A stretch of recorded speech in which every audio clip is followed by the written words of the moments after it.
Hey everybody, it's Pastor Jake. This is one of our lit students, Brady Hughes. Awesome man of God right here, called to preach the gospel. Has a word, and he preached that word tonight. What a phenomenal job that word. I love it. I love tagging into it. Let's see. Let me pull my phone out so we can pull that Bible verse up. I'll have you pull that verse up. Do you have your phone? Pull your phone out. Yeah. We'll pull that verse up and we'll get started. So this is digging deeper. So after services on Wednesday night, we go deeper into the word that was preached. And this, like I said, it's my man Brady. He preached tonight, preached an incredible message. Great time in the word, in the Lord. And, Brady, I want you to just go into, the premise of why and what brought you to this place in this word. So the verse is Exodus 17:15, and Moses built an altar and called the name of it, "The Lord is my banner." Mm-hmm. And so tell us, the Lord is my banner, break down what that means. I feel like different people could interpret it different ways, but for me personally, it means like making God the thing that you take with you that makes people understand that you're a Christian. Gotcha. Okay.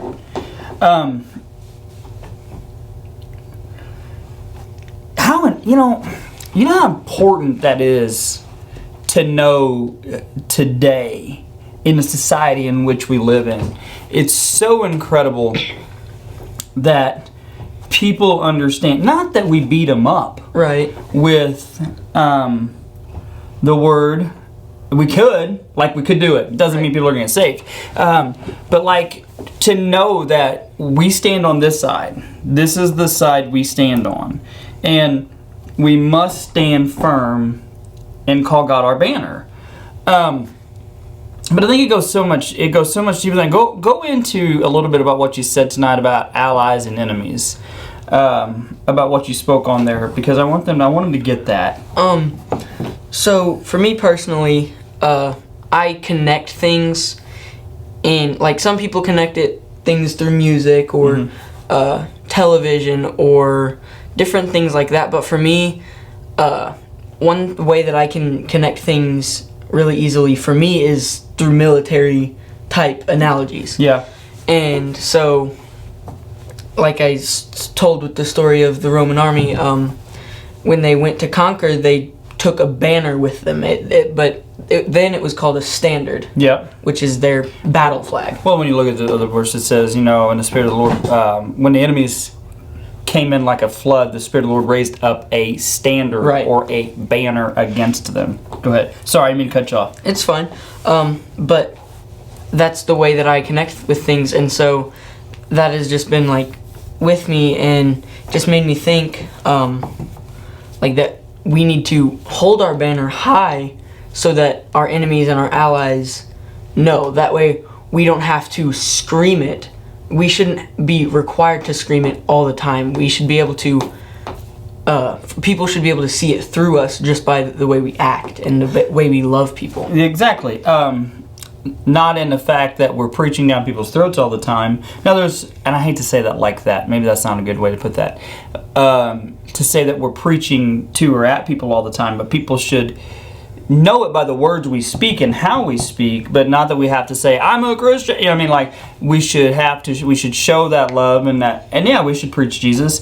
The other thing, when you go into what Jehovah Nissi, which is the premise of what you preached, and your allies and enemies. 1 Samuel 17, and everyone assembled here will know that the Lord rescues his people, but not with a sword and a spear. This is the Lord's battle, and he will give you to us. Now, Samuel is speaking about an impending battle that's getting ready to take place with some enemies, but the Lord is the one who set, the victory in motion, as long as they proclaimed the Lord as their God. So when you look at that as the,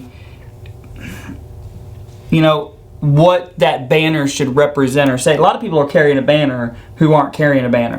The LGBTQ, right? The Black Lives Matters, CRT, and I'm just naming some radical groups here, but like a lot of people are carrying a banner. The problem is Christians aren't even carrying their banner. Right. Most people don't even know they're Christians, you know, and that's where I think this goes deep.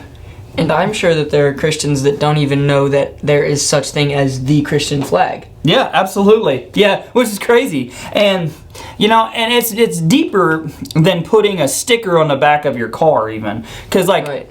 I'm going to be real. I've seen some stickers on the back of people's car who I couldn't tell they're Christian. You know, it's one thing to carry the banner, but you better act like what the banner says. You know what I mean? You better act like, you better live like, you better walk like, talk like the banner. You know, Psalms 20 says, "For some nations boast in their chariots and horses, but we will boast in the name of the Lord our God," which is what the banner should represent and say. Right. Like, so diving deeper into this thing, man, it just looks like, you know, I love what you said. I love what you said when you said our enemies should know who we stand for, but so should our allies. There should be people who know that they can come to you in confidence that you're going to stand with them in prayer. That's what's so important about the banner being raised, and about people knowing who we are. You know what I mean? And then there's of course Exodus 17:11, 14:21. Then Moses raised his hand over the sea, and the Lord opened up the pathway to the water with a strong east wind that blew. That's raising the banner, the standard, the I trust you God moment. You know what I mean? And that's really what it dives into. I mean, you tell me if that's the same vein that, you know, you're thinking going deeper into this thing. But like, I love the enemies and allies, which you tagged. Like, it's almost like a part 2 to what I Right. preached that night, you know, because our enemies and our allies should know who we are. Right. And another way that I have connected it in the past couple of days when I've been praying about it, and the U.S. military, on their left arm, they have the American flag sewn onto their uniforms. And our allies that we fight with whenever we go to war, they can see that and say, that's our ally. That's someone we can trust. That's right. But then our enemies see that and they see, oh, they don't lose. We're in trouble now. That is so good. Let's say that again real slow so everybody can hear that. Say that one more time. Like the U.S. military, they've got a patch on their arm that is the American flag. And when our allies see that, they realize that's not our target. That they're coming with us to help us fight and win the battle. And then when our enemies see that, they realize we're in trouble now. See, that's and that's what Satan should realize. Like, Satan should see Christians band together and see the standard, the Holy Spirit standard raised. Like, okay, love this. Case in point, Ephesians 4:16. And he makes the whole body fit perfectly together as each part does its own special work. It helps the other parts grow so that the whole body is healthy, growing and full of love. You know, that's just what, like, the ally, like, we fit together perfectly when we work together with the standard, with the banner. And I love it because, like, that analogy of the American flag being on the shoulder, Satan knows, Satan understands, Satan sees that we're marked by God as his chosen people, and it's not something that he shouldn't see. He should see it. He should know. Galatians 6:2, share each other's burdens, and in this way obey the law of Christ. Work together, be together, raise the standard together. I love it, man. I love it. Anything final? Anything you want to add? I know you're a sports guy, and there might be people that are watching this that connect analogies the way I do with military, but theirs might be through sports. And beginning of March 2020, me and my dad went and watched a hockey game, and I was able to look and see the Stanley Cup banner that they hung in their arena. And same thing with, like, the enemies of the U.S. Army.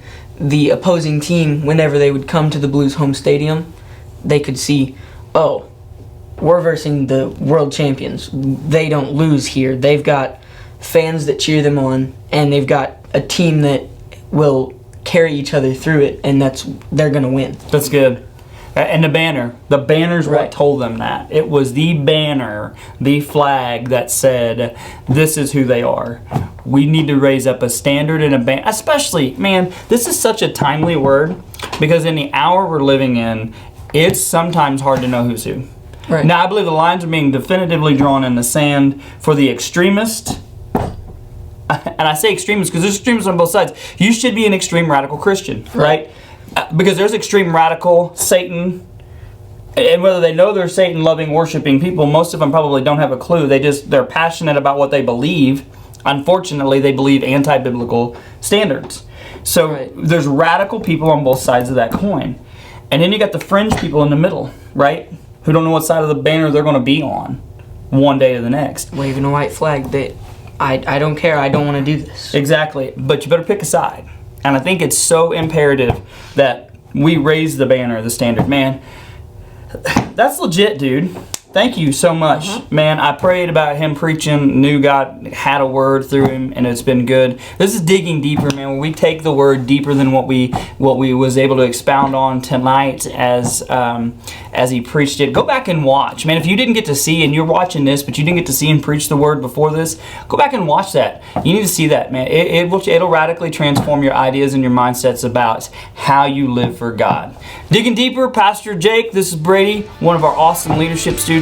We will see you next time.